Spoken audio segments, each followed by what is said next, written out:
Bonjour, la Bible dit dans Jacques 5 au verset 20 qu'il sache que celui qui ramène un pécheur de la voie où il s'était égaré sauvera une âme de la mort et couvrira une multitude de péchés.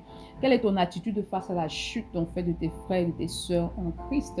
Ici, nous sommes dans les temps de la fin. Il y a des personnes en fait qui s'éloignent du chemin de l'éternel, mais dans l'église, on a parfois des personnes qui ont un manque accru d'amour en fait, qui se réjouissent de la chute des autres, qui se réjouissent du malheur des autres, qui se réjouissent en fait que les autres soient éloignés du chemin de la vérité, en se croyant en fait parfaitement saints. Au contraire, alors que nous sommes tous justement le produit de la grâce de Dieu, il est important que face à la chute d'un frère, que tu manifestes de l'amour et de la compassion. Parce que lorsque toi, tu crois que tu es debout, alors l'ennemi t'attaquera et tu risques de tomber parce que tu ne peux pas par toi-même tenir debout. Tu as besoin justement du Saint-Esprit. Donc tu n'es pas autonome. C'est l'Esprit qui te rend capable de tenir debout et de persévérer dans la consécration. Donc lorsque tu as un frère qui tombe, ce que le Seigneur attend de toi, ce n'est pas que tu te mettes à te réjouir de la chute de cette personne, mais que tu pries pour cette personne et que tu accompagnes cette personne afin qu'elle puisse être restaurée. Et pour ce faire, tu as besoin de grandir dans ton amour pour ton prochain. Parce que c'est l'amour qui active la compassion et la compassion te pousse à l'action.